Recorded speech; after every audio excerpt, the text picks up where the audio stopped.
Hank, it's Saturday, and we are in the Fez airport. Now that we're at the tail end of our journey, it feels like I should be rating it.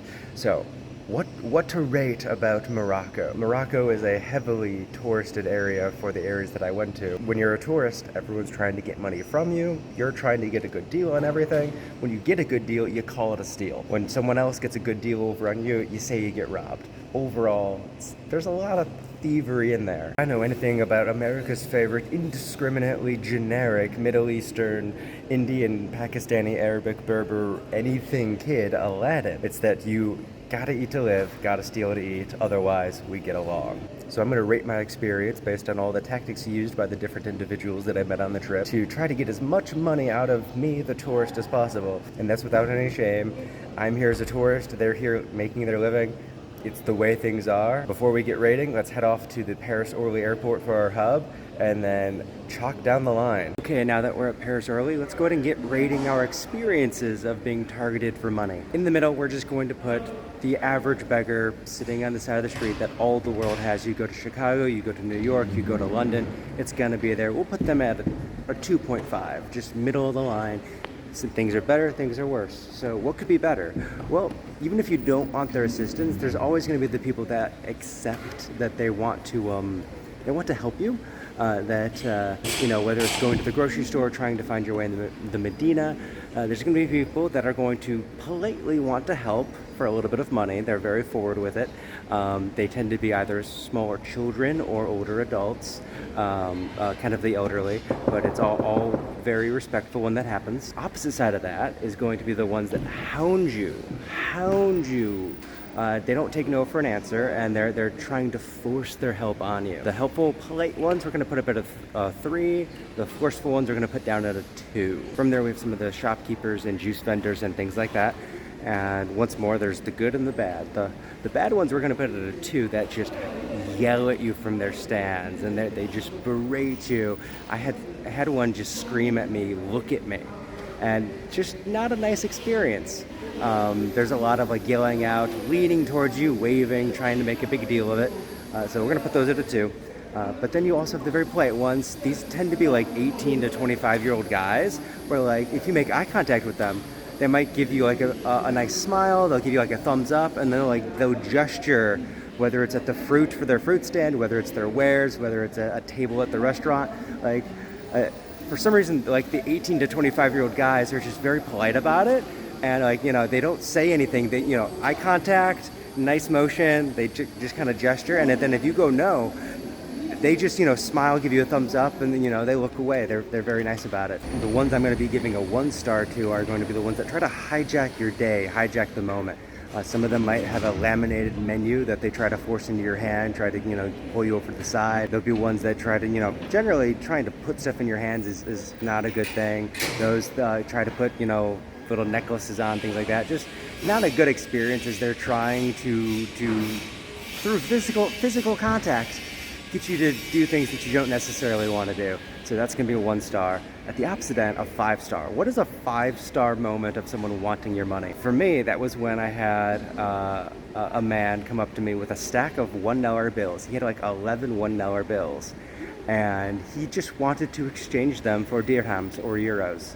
He wanted to exchange them for something that he could more better use. Now, yes, me doing the currency exchange for him technically did cost me money. Like, this was not a free endeavor on my end to exchange the money for him, but it was almost free. And if anything, instead of just asking for something for nothing, I was like, hey, I already have money. It's just very difficult for me to spend based off of the people who gave it to me or paid me or whatever the situation was. So just him very politely coming up, asking if I'm American, asking if I would exchange currency with him at the fairest of rates. That's a 5-star moment. There's one other thing I want to talk about, which is going to be the tourist mafia. But we'll wait for New York to talk about the tourist mafia. Okay, now that we're in Newark, let's talk about the tourist mafia. Depending what you do in Morocco, you will feel the presence more or less.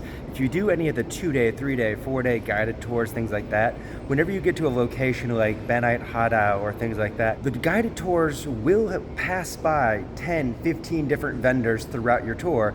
You'll really only have designated time to stop at 2, maybe 3 of them, and those are very clearly the vendors that are a part of the organization. A lot of the others, you could try and stop and buy something, but they really try to push you on to their locations.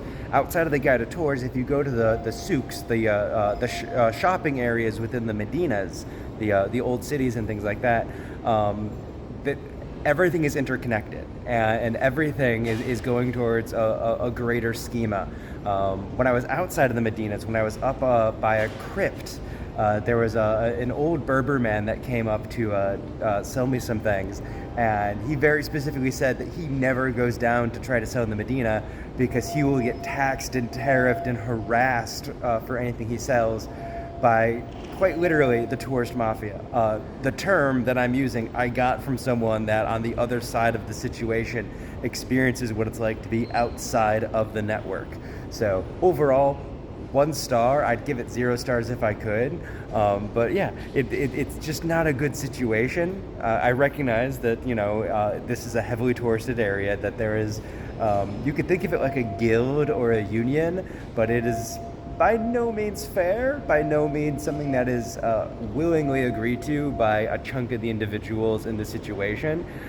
It almost feels kind of like robber baron-esque. Depending who you shop from, depending the merchants you go to, be aware of that situation, because it really puts a damper on the entire feeling of the experience.